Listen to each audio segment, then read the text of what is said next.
কদম কদম পায়ে আমাদের প্যারেড কমান্ডার পুলিশ প্রশাসনিক আমাদের মতো অসাধারণ প্রতিটি ট্রুপ এগিয়ে চলেছে।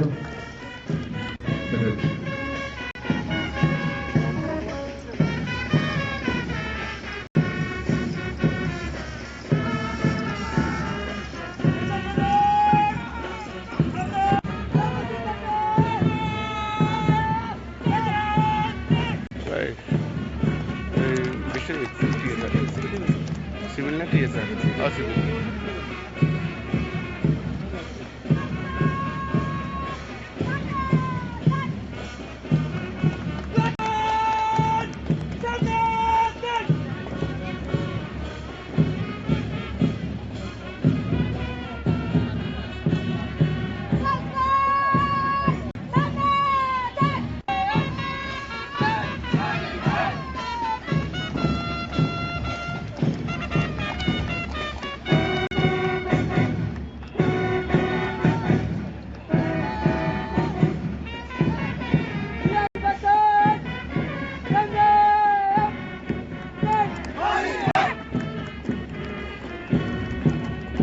প্লাটুন কমান্ডারের দায়িত্ব রয়েছেন মিস্টার অঙ্কন চৌধুরী।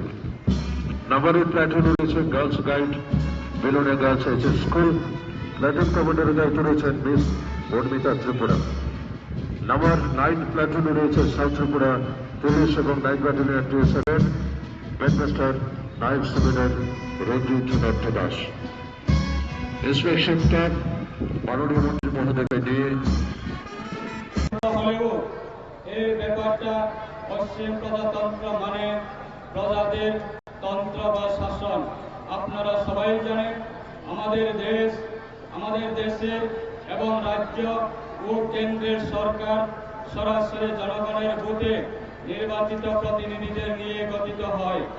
এমনকি গ্রাম পঞ্চায়েত, নগর পঞ্চায়েত এবং মিউনিসিপ্যাল কর্পোরেশনও জনগণের ভোটে নির্বাচিত প্রতিনিধিদের দ্বারা পরিচালিত। স্বাস্থ্য পরিষেবা পৌঁছে দেওয়ার জন্য চালু হয়েছে আয়ুষ্মান ভারত প্রকল্প এবং 70টি ঊর্ধ্ব সিনিয়র সিটিজেনের এর জন্য চালু হয়েছে প্রধানমন্ত্রী বয়া বন্দনা যোজনা। একই সঙ্গে রাজ্য চলছে চিফ মিনিস্টার জন আরোগ্য যোজনা। প্রতিটি মানুষের জীবন সুরক্ষার জন্য চালু হয়েছে প্রধানমন্ত্রী জীবন সুরক্ষা বিমা যোজনা, প্রধানমন্ত্রী জীবন জ্যোতি যোজনা, অটল পেনশন যোজনা, কৃষক সুরক্ষা চালু হয়েছে পিএম কিষাণ যোজনা ও পিএম কুসুম যোজনা। কর্মসংস্থানের লক্ষ্য চালু হয়েছে প্রধানমন্ত্রী কৌশল বিকাশ যোজনা ও আমাদের রাজ্য চালু হয়েছে মুখ্যমন্ত্রী দক্ষতা উন্নয়ন প্রকল্প। পরম্পরাগত হস্তশিল্পের সঙ্গে যুক্ত শিল্পের বিকাশের লক্ষ্য চালু হয়েছে পিএম বিশ্বকর্মা প্রকল্প। বাল্য ভারতে চালু হয়েছে বাল বিবাহ মুক্ত ভারত অভিযান। মহিলাদের অর্থ সামাজিক বিকাশের লক্ষ্য চালু হয়েছে জাতীয় গ্রামীণ জীবিকা মিশন ও জাতীয় শহর জীবিকা মিশন। বিশ্বের সবচেয়ে বৃহৎ সংবিধান, যাতে নাগরিকদের মৌলিক অধিকার, ধর্মের অধিকার, মত প্রকাশের স্বাধীনতা এবং দেশের সর্বত্র ঘোরাফেরা করার অধিকার দেওয়া হয়েছে। আমাদের দেশের তপশালী উপজাতি, তপজাতি এবং পশ্চাৎপদদের জন্য রক্ষা কবচ হল আমাদের সংবিধান। সংবিধানে দেশের নাগরিকদের শিক্ষা, স্বাস্থ্য, সংস্কৃতি বিকাশ এবং অর্থনৈতিক বিকাশের পাশাপাশি ধর্ম বর্ণ নির্বিশেষে সকলের জন্য সমান অধিকার স্বীকৃতি প্রদান করেছে। প্রত্যক্ষভাবে আজ আমরা প্রজাতান্ত্রিক ভারতবর্ষের নাগরিক। সংবিধান নাগরিকদের অধিকারের পাশাপাশি নাগরিকদের কিছু মৌলিক দায়িত্ব কর্তব্য পালনের কথা বলা হয়েছে।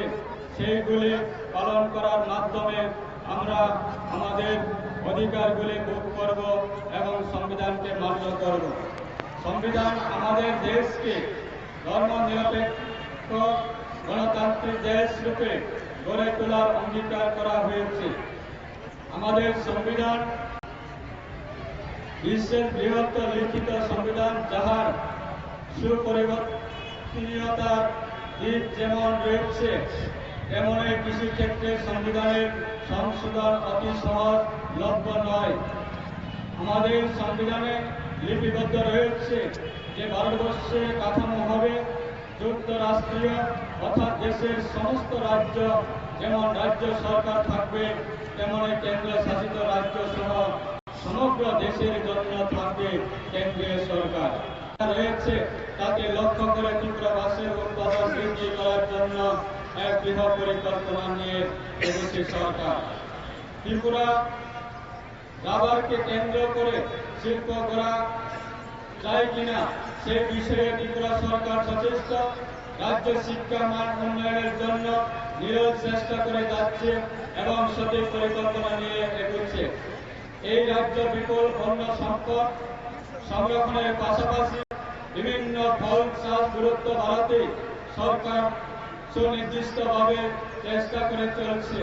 কৃষি, বন, স্বাস্থ্য, শিক্ষা উন্নয়ন পাশাপাশি রাজ্য মৎস্য চাষীদের উন্নয়ন ও মাছের উৎপাদন বৃদ্ধির লক্ষ্যে সরকার ইতিমধ্যে অনেক জলাশয় নির্মাণ করছে ও মাছ চাষের মধ্যে মাছের চারা বিতরণ করে চলছে নিয়মিতভাবে। গ্রামীণ উন্নয়ন ও কর্মসংস্থানের লক্ষ্যে সরকার ইতিমধ্যে রেগার মাধ্যমে শ্রম দিবস সৃষ্টি করে চলছে, যার ফলে কর্মসংস্থানের পাশাপাশি স্থায়ী সামাজিক সম্পদের সৃষ্টি হচ্ছে। বালিকা মঞ্চের অধীনে বিভিন্ন সচেতনমূলক কর্মসূচি বাস্তবায়নের ফলে দক্ষিণ ত্রিপুরা জেলার 31শে ডিসেম্বর 2024 পর্যন্ত মোট 392টি বাল্য বিবাহ প্রতিরোধ করা হয়েছে এবং স্কুলে ফিরিয়ে আনা হয়েছে। জনজাতির অধ্যুষিত গ্রামগুলিতে জনজাতির সম্প্রদায়গুলি শিক্ষা ব্যবস্থা সহ অর্থ, সামাজিক, সাংস্কৃতিক ও পরিকাঠামোগত উন্নতির লক্ষ্যে চালু হয়েছে জাতি আবার জনজাতি গ্রাম ভোট কার্ড অভিযান। মহতী দিনে দেশের অগণিত বীর শহীদের স্মৃতির প্রতি গভীর শ্রদ্ধা নিবেদন করছি, যাদের রক্তের বিনিময়ে আমরা পেয়েছি স্বাধীন এবং প্রজাতান্ত্রিক ভারতবর্ষ। পাশাপাশি আন্তরিক ভালোবাসা ও শুভেচ্ছা জানাচ্ছি দেশের বীর জওয়ানদের, যারা ভারতবর্ষের অখণ্ডতা বজায় রাখার জন্য অত্যন্ত প্রহরীর কাজ করে যাচ্ছেন। আপনারা সবাই জানেন, দীর্ঘ 200 বৎসরে ব্রিটিশ নাগরাজ থেকে মুক্ত হয়ে 1947 সালের 15 আগস্ট আমাদের দেশ স্বাধীনতা লাভ করে।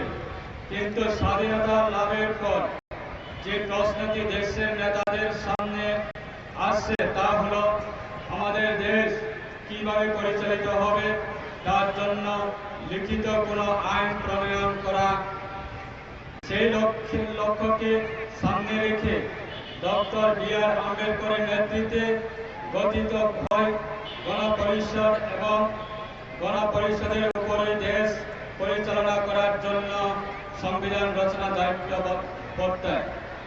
1949 সালে 26শে জানুয়ারি গণপরিষদ কর্তৃক রচিত সংবিধানটি দেশবাসী তথা জাতির উদ্দেশ্য উৎসর্গ করা হয়। শেষ থেকে প্রতি